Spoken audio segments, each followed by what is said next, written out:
So, so how real are thoughts actually?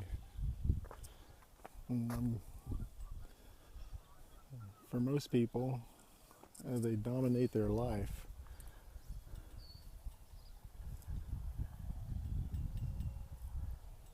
And it actually makes up what a person thinks and believes to be themselves. There's a storyline that's always going. It's always maintaining itself and talking and reaffirming itself that it is, in fact, a separate individual being with its own innate intelligence. Part of it's true, but not all of it. Because there is actually no separate individual. Never has been, never will be.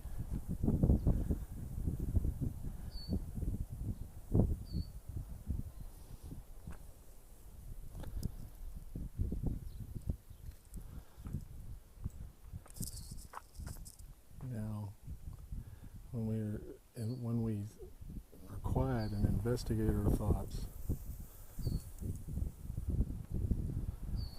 in the beginning it can be really confusing. At least it seemed that way for me years ago, because I was constantly watching my thoughts and zazen, aware of my thoughts, and trying to determine what the extent of the thoughts were. And primarily I was always looking for the source of my thoughts. And because they just kept on coming, and some of them would claim through memory that they were in fact me. Mostly I was confused for a long time, but the good news is if you sit and are quiet and allow your mind to come and go without judgment, there comes a time when you realize that not a single thought is your own. That you have no control over what your thoughts are going to be. Even a stream of thoughts that are running are still separate individual thoughts with no reference to the thought prior to it.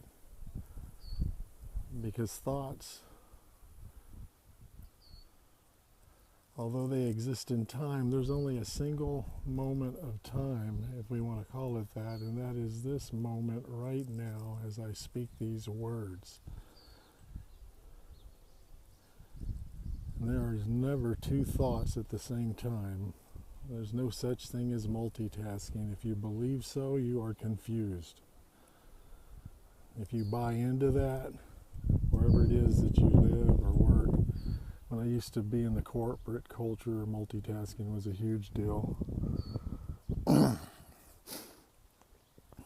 efficiently you can multitask.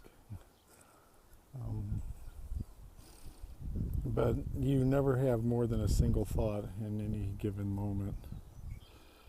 And when you have one thought and awareness becomes aware of that thought,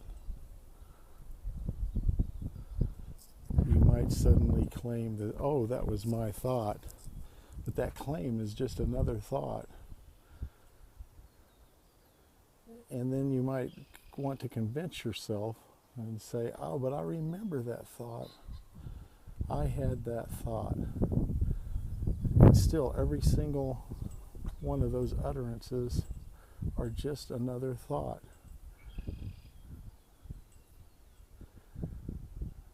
There is an innate intelligence that is at work here, but this innate intelligence has nothing to do with the thoughts. Not a single thought knows anything about another thought. But the awareness presence, this universal awareness that all of this is occurring in, knows everything. And at the same time, it is not a knower.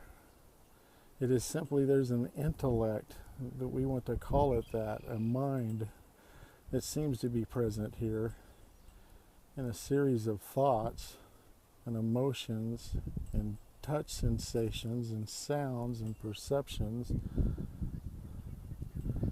that the awareness is the substrate of.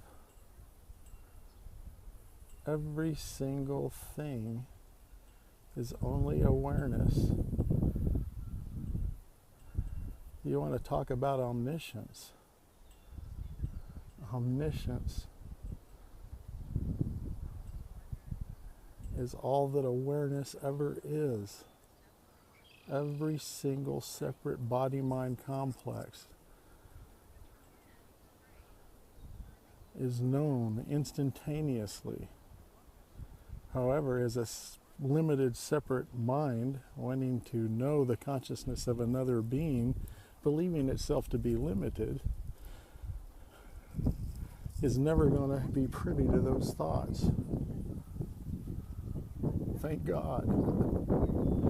We have enough problems already. And just believing the lies and the deception this one limited consciousness wants to tell ourselves. But the good news is that you can wake up and live a life of great ease, where you're full and complete in every measure and no longer afraid of death. Happy Easter.